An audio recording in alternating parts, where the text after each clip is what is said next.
Bienvenida, bienvenido a esta inmersión en el ingenio canario. Hoy exploramos unas construcciones, fascinantes, que salpican el paisaje de las islas. Los molinos de viento del sistema Ortega. Vamos a descubrir una tecnología única. Y para guiarnos contamos con un análisis muy detallado del doctor arquitecto Víctor Manuel Cabrera García, que ha estudiado a fondo estas estructuras. Así es, y fíjate, es importante empezar aclarando algo. No estamos hablando del típico molino de torre cilíndrica, ese que todos tenemos en mente, ¿eh? El de La Mancha, por ejemplo. Ah, vale. No, el sistema Ortega es otra cosa. Es una innovación genuinamente canaria, que surgió ya en el siglo XIX. Una solución tecnológica muy propia. Justamente. Y nuestra misión hoy es, desentrañar qué los hace tan especiales, cómo funcionaban estas máquinas y por qué es tan importante conservarlos hoy en día. Entremos en materia.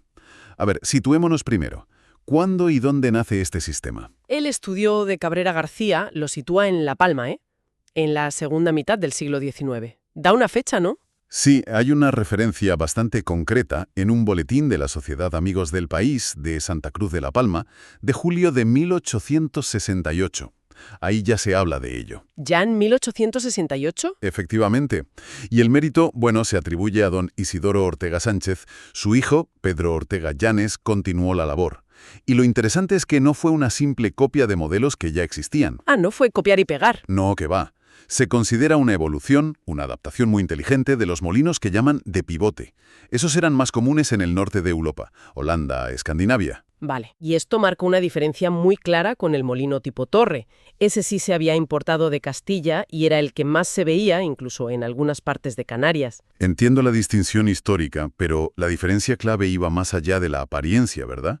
El análisis dice que la gran innovación era funcional, estructural. Totalmente, era una diferencia, fundamentalmente práctica. A ver, el molino tipo torre es esa estructura, troncocónica que conocemos, de piedra, redonda y con varias plantas de altura. Sí, la imagen clásica. Claro, imagínate al molinero, subir, bajar escaleras, con los sacos a cuestas, un trabajazo. En cambio, el sistema Ortega, según lo describe el estudio, se diseñó típicamente como un edificio de una sola planta. Una planta. Sí, normalmente rectangular. Y esto, que parece simple, era revolucionario para el trabajo diario. ¿Todo al mismo nivel? Exacto. Toda la operación, moler el grano, manejar los sacos, recoger el gofio, todo en la planta baja. Esta decisión de diseño, tan sencilla, tuvo un impacto enorme en la viabilidad de estos molinos para el día a día del molinero canario. Casi que democratizó la molienda, la hizo más accesible. Tiene muchísimo sentido. Y parece que esta ventaja funcionó, porque el estudio indica que desde La Palma, donde nació, se extendieron a La Gomera, a Tenerife y, ojo, con mucho arraigo en Fuerteventura y Lanzarote. ¿Qué impulsó esta expansión por las islas? Pues fue una combinación ganadora. Por un lado, la innovación práctica que comentamos. Y por otro, la sencillez constructiva. Usaba mecanismos relativamente simples, ¿sabes? Al principio, simplezas metálicas muy complejas. Ajá. Y, sobre todo, empleaba materiales que estaban allí mismo. Piedra local para los muros, barro o mortero de cal, si había más medios, y mucha madera. Esto era crucial. ¿Por qué? Porque significaba que los podían construir carpinteros y artesanos de las islas. No necesitaban especialistas de fuera ni materiales carísimos. Fue un avance tecnológico, sí, pero perfectamente adaptado a los recursos y conocimientos que había en Canarias en esa época. Una tecnología nacida del lugar. Fascinante. Vale, ya entendemos de dónde viene y por qué era distinto. Ahora, metámonos dentro, ¿no? ¿Cómo está construido pieza a pieza? Empecemos por el edificio, la base. De acuerdo. Como decíamos, una sola planta rectangular. El estudio da unas dimensiones interiores mínimas, unos 4,5 metros por 5,5 más o menos, y una altura de 3 a 4 metros. Muros robustos de mampostería concertada. Espera, mampostería concertada. ¿Qué es eso exactamente? Ah, buena pregunta. Significa que usaban piedras locales, sí, pero las elegían y encajaban con cuidado para que las juntas, el espacio entre ellas, fuera mínimo. Así el muro quedaba muy sólido, muy estable. Vale, piedra bien colocada. Eso es. Y las unían con barro o pues con mortero de cal y arena. Y la cubierta, el techo, también. También tiene su miga. El análisis describe dos soluciones principales. A ver, cuéntame. Una, La más tradicional quizá era una cubierta inclinada a 4 aguas, toda de madera, con un agujero redondo en el centro, claro, para que pasara la torre. La torre que veremos luego. Exacto. Y aquí hay un detalle muy ingenioso. Las vigas de esta cubierta no solo sujetaban el techo, también servían para arriostrar, o sea, para dar estabilidad lateral a la torre de madera que salía por ese agujero. Doble función. Inteligente. ¿Y la segunda solución de cubierta? La segunda es más moderna, digamos. Una cubierta plana, el estudio la relaciona con la llegada ya más tarde del hormigón armado a La Palma. Se empezaron a hacer con losas macizas de hormigón. Anda, o sea que el sistema evolucionó con los materiales nuevos. Sí, sí. Eso demuestra que no era algo estático. Se fue adaptando, incorporando nuevas técnicas. Muy revelador. Y ahora, la torre. Aquí viene una de las grandes sorpresas que destaca el análisis. No es de piedra, como uno esperaría, sino de madera. Una torre principal. ¿De madera? Sí, sí. Es probablemente el rasgo más distintivo lo que define al sistema Ortega. Una torre hecha enteramente de madera. Normalmente de base cuadrada, de aproximadamente 1,30 m de lado. Cuadrada y de madera. Cuadrada y de madera. Y bastante alta, ojo. Entre 9 y 10 metros en total. Imagina esa estructura de madera atravesando el techo. Sobresale unos 6 o 7 metros por encima de la cubierta y los 2 o 3 metros de abajo quedan dentro del edificio. Uf. ¿Y cómo se sostenía una torre de madera tan alta y expuesta al viento? Bueno, su estructura era robusta, claro.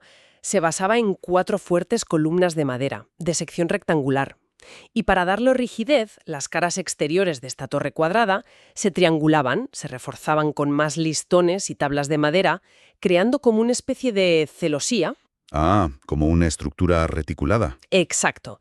Y las uniones eran, sobre todo, ensamblajes de carpintería de la buena, ¿sabes? Tipo caja y espiga, muy trabajados, aunque el estudio también dice que a veces se reforzaban con pernos metálicos. Otra vez la mezcla de lo tradicional y lo nuevo. Justo. Esa mezcla de técnicas es muy característica. Una carpintería bastante sofisticada, entonces para soportar lo más importante, el motor del molino. Hablemos del rotor de aspas. El análisis dice que solían tener 12 aspas. 12. A veces 8 como mínimo. Eso choca con las 4 del molino manchego. Muchísimas más, ¿sí? Es otra diferencia visual y funcional clave. Estas aspas, que allí también se llaman aspas, estaban formadas por unos brazos principales de madera, los largueros. Podían medir 4 o 5 metros de largo. Largueros. Vale. Y sobre esos largueros se montaban unas palas o paneles de madera, que son las famosas fajas. El diámetro total que barría el rotor era impresionante, entre 8 y 10 metros. A veces, para darle más solidez, añadían un aro de madera por fuera, uniendo las puntas de los largueros con tiritas de madera. Bien, no. Y aquí viene un detalle que me pareció increíblemente práctico. Las fajas. El estudio las describe como paneles trapezoidales de madera de 1,5 m de ancho por 2 de largo, más o menos, y finitos, unos 2 centímetros de grosor. Y lo más curioso, se podían poner y quitar fácilmente, con tuerca, arandela y contratuerca, también de madera. ¿Por qué esa modularidad? Ahí está la genialidad adaptativa del sistema. Era para ajustar la superficie que las aspas ofrecían al viento, lo que se llama la superficie bélica. Ah, claro. Imagina que son como tablones que puedes añadir o quitar en las aspas para que el molino agarre más o menos viento, un poco como ajustar las velas de un barco. Qué bueno. Una regulación manual pero muy visual, muy directa. Exacto. Si soplaba mucho viento, pues el molinero quitaba fajas, así reducía la superficie y evitaba que el molino girase demasiado rápido o, peor, que sufriera daños. Lógico. Y si el viento era flojo, al revés, ponían más fajas para aprovechar al máximo esa brisa.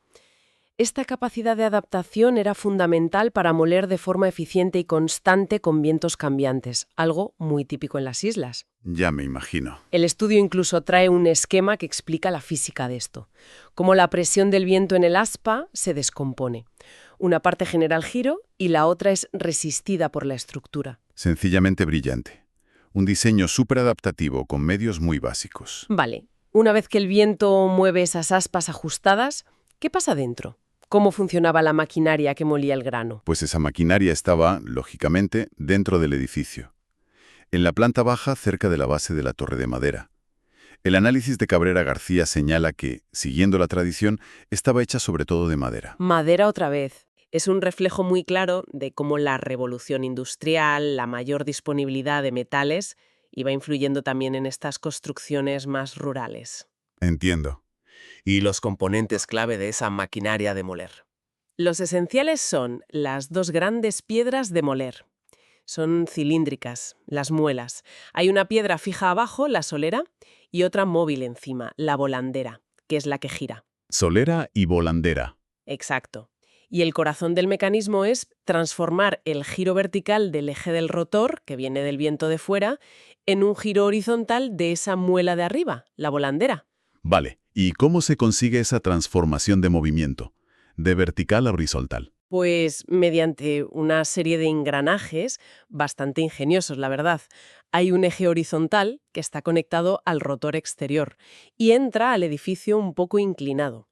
Este eje hace girar una rueda dentada muy grande, normalmente también de madera, que se llama la rueda catalina. La rueda catalina. La principal, digamos. Eso es, como la gran rueda motriz del sistema. Esta rueda catalina engrana con un piñón mucho más pequeño, el piñón, que está montado sobre un eje vertical. Al girar el piñón, hace girar ese eje vertical, que a menudo ya era metálico. Y este eje está unido directamente a la muela de arriba, la volandera, y la hace rotar sobre la piedra fija de abajo, la solera. Entendido. El engranaje. Ahora, pongámonos en la piel del molinero. ¿Cómo era un día de trabajo? ¿Cómo se ponía en marcha todo esto? Pues lo primerísimo era orientar el molino.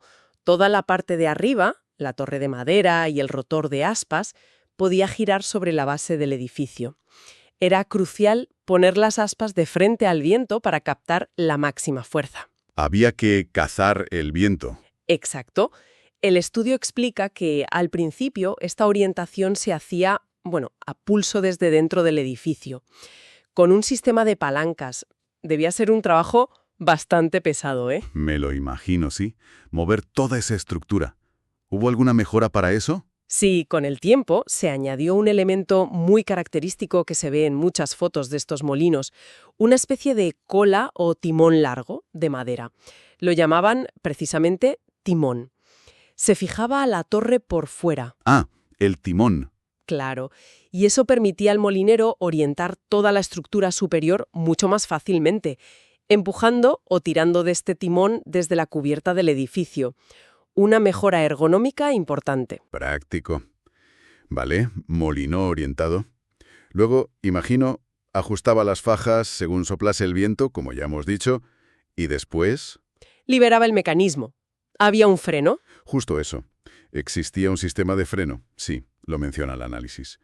Normalmente actuaba sobre la gran rueda catalina o sobre el eje principal. Mantenía el molino parado cuando no se usaba o para hacer mantenimiento. Vale. Una vez que el molinero había ajustado las fajas para el viento de ese día y había orientado el rotor, soltaba este freno. Y entonces sí, el viento hacía girar las aspas, el movimiento se transmitía por la rueda catalina, el piñón, hasta la muela superior, la volandera. ¿Y en ese momento? Con la muela superior ya girando, empezaba la molienda en sí. Exacto. El molinero echaba el grano, trigo, millo, que es maíz, cebada, lo que fuera a moler para hacer gofio, que era y es básico en Canarias, en una tolva grande. La tolva como un embudo grande situada encima de las muelas. ¿Y cómo bajaba el grano hasta las piedras? ¿Había algún mecanismo? No, por simple gravedad. Desde la tolva, el grano caía por un conducto inclinado, una canaleta, la canaleja. Esta lo dirigía justo al agujero central que tiene la muela superior móvil, la volandera. Ah, directo al centro. Sí, y al caer entre las dos piedras, la volandera girando encima de la solera fija, pues la fricción y el peso hacían el trabajo. Trituraban el grano y lo convertían en harina o gofio. ¿Y el producto final? El gofio recién molido. ¿Se recogía de alguna manera especial? Pues también de forma muy directa. El gofio molido iba saliendo por el borde exterior de las muelas. Se acumulaba en un espacio alrededor de ellas como una plataforma o anillo bajo que llaman balsa. La balsa. Sí, y el suelo de esta balsa solía tener una ligera inclinación. Así que el propio gofio, por gravedad, se deslizaba hacia una abertura que daba a una caja de madera al lado. Esa caja funcionaba como depósito. Ahí se recogía el producto final. Todo muy funcional, ¿ves? Sin mecanismos extra para sacar la arena. Queda clarísimo el proceso. Oye, hay otro detalle que menciona el estudio que me llamó la atención por inesperado. Una posible relación con proporciones geométricas clásicas, algo sobre la ley de tercios. Suena casi artístico para una máquina tan funcional. Sí, es una observación curiosa que hace el autor Víctor Manuel Cabrera García, analizando el alzado del molino, ¿sabes? Su silueta vista de lado. Sugiere que la composición general se aproxima a esta regla clásica, la regla de los tercios. La de fotografía y pintura. Esa misma, que viene del Renacimiento y se usa mucho para lograr armonía visual. ¿Y cómo se aplicaría aquí, en un molino? Pues mira, si divides la altura total del molino en 3 partes iguales, usando como referencia la altura del edificio base, que el estudio llama B, y mide entre 3 y 4 metros, resulta que las líneas horizontales más importantes del molino coinciden más o menos con esas divisiones. ¿Qué líneas? El nivel del techo del edificio, la línea donde acaba la torre cuadrada de madera y empieza el eje del rotor, y el borde superior del círculo que dibujan las aspas al girar. Esas 3 líneas caen cerca de las divisiones de tercios. Curioso. Y además señala que el lado de la torre cuadrada de madera mide más o menos 1/3 de la altura del edificio base, B. No se sabe si fue algo buscado a propósito por los constructores o si fue una armonía que salió de forma intuitiva, ¿sabes? A base de experiencia y buen ojo.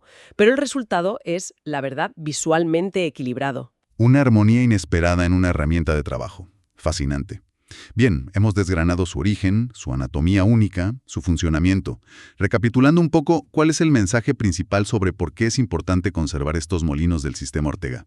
El autor es muy claro en esto. Sí, el análisis de Cabrera García defiende con firmeza que hay que protegerlos legalmente como patrimonio histórico. Y tiene buenas razones, ¿eh? Son un testimonio excepcional de la capacidad de adaptación tecnológica específicamente canaria. Adaptación local. Y además de su valor técnico e histórico, imagino que también social, ¿no? Fundamental. No podemos olvidar su función principal. Fueron absolutamente vitales para la economía de subsistencia de las islas durante muchísimo tiempo. Eran las fábricas de la época para producir gofio, El gofio, claro. el pilar de la alimentación canaria. Su impacto en la vida cotidiana fue enorme. Por eso, protegerlos no es solo conservar unas ruinas pintorescas, ¿sabes? Es preservar una parte fundamental de la historia social y económica de Canarias. Queda clarísimo. Son, sin duda, una pieza muy singular del patrimonio industrial y arquitectónico de las islas, muy diferente de lo que podemos encontrar en otras partes de España, o de Europa incluso. Hemos viajado hoy a través del ingenio del sistema Ortega. Hemos visto cómo se distinguió del molino tipo torre por ese diseño tan práctico, de planta única, su sorprendente torre de madera y ese rotor tan característico con muchas aspas, y esa superficie que se podía ajustar al viento. Sí, si tuviéramos que resumir las claves de este análisis serían esas. La planta única, que facilitaba un montón el trabajo, la icónica torre cuadrada de madera, el rotor de muchas aspas con las fajas desmontables como sistema de regulación, genial, Sí, y una maquinaria interior ingeniosa, obra de Isidoro Ortega y su hijo, que mezclaba tradición y elementos industriales. Y bueno, como guinda, esa posible armonía visual basada en la regla de tercios, que le añade un plus de interés. la insistencia del estudio en su conservación resuena con fuerza. No son solo viejas estructuras, está claro. Son emblemas de la inventiva local, de cómo una comunidad puede adaptar la tecnología a sus propias necesidades y sobre todo a sus recursos. Y esto los deja con una reflexión final, que quizá va más allá de Canarias. Si estos molinos adaptaron principios de ingeniería conocidos, los molinos de pivote, los engranajes, pero lo hicieron usando los materiales que tenían a mano y para resolver problemas muy concretos de su entorno, Ajá. cabe preguntarse, ¿cuántas otras evoluciones tecnológicas similares, quizá menos visibles o documentadas, habrán surgido en otras comunidades aisladas, en islas, en zonas remotas del planeta? ¿Qué otras soluciones únicas y brillantes nacen cuando las ideas globales se cruzan con las limitaciones locales y, sobre todo, con el ingenio humano? Buena pregunta para cerrar. Es una invitación, creo, a buscar y valorar esa creatividad tecnológica que a menudo florece lejos de los grandes centros de innovación. Hay mucho que descubrir ahí.